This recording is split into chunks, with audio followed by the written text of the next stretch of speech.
Naglibot sa palengke si PBBM para inspeksyonin ang presyo ng mga bilihin.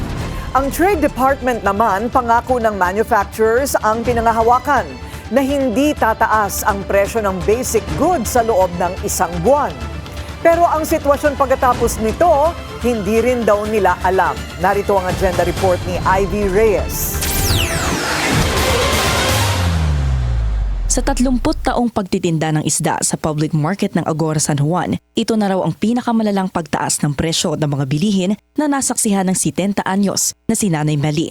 Pumapalo sa halos 900 pesos ang presyo ng mga mas mamahaling isda gaya ng mayamaya at salmon. Kaya ang dadalawang mayamaya na inangkat niya simula na magbukas ang palengke, hindi pa nabibili hanggang ngayong tanghali. Naglibot sa Agora Market si PBBM kasama si Trade Secretary Cristina Roque at Agriculture Secretary Francisco Tiu Laurel Jr. Sa loob ng isang buwan, hindi gagalaw ang presyo ng mga bilihin ayon sa DTI. Yes, compliance is really good. Actually, I was at a meeting with the manufacturers and then the industries, and they assured that no price increase for basic necessities and prime commodities for the next 30 days.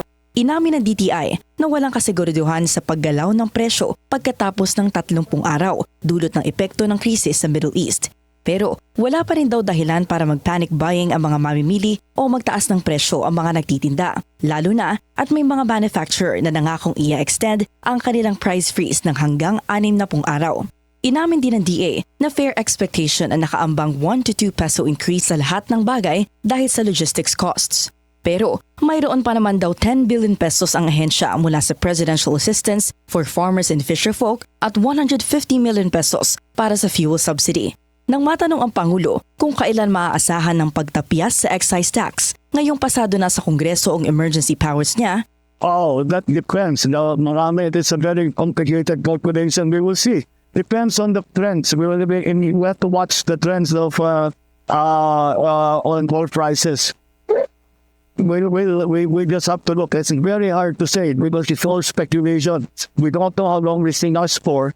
Nagtutugma ang presyo ng mga isda ni Nanay Meli sa suggested retail price ng DTI.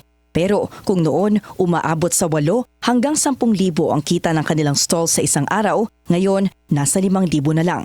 Ang pinapatong lang po namin 20 pesos per kilo na lang. Dati po nakakapagpatong kami ng 30, ganyan 35, ngayon doon hindi na. Kasi nakakaawa naman yung mga mamimili pag masyadong mataas. Hindi na rin daw nauubos ang kanyang paninda.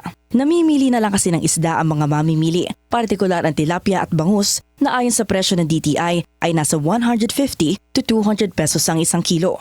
Kasi gusto ng DTI, ganun presyo. Kasi na nagsasabi kung magkano. Kami po, paggawa namin, medyan mataas. Paano naman lang gagawin sa amin? Di malulugi lang kami. Kawawa naman kami mga nagtitinda. Malayo man ang gera sa Iran, ramdam na sa Pilipinas ang taas ng presyo ng mga bilihin. 3 linggo na ang sigalot sa Middle East at ang panawagan ng mga ordinaryong Pilipino naway matapos na ang kaguluhang ito. Para sa Agenda, Ivy Reyes, Billionaire News Channel. Manatiling nakatutok sa Bilyonaryo News Channel. Sumubaybay sa aming social media accounts at mag-subscribe sa aming YouTube channel para sa mga bago at eksklusibong balita.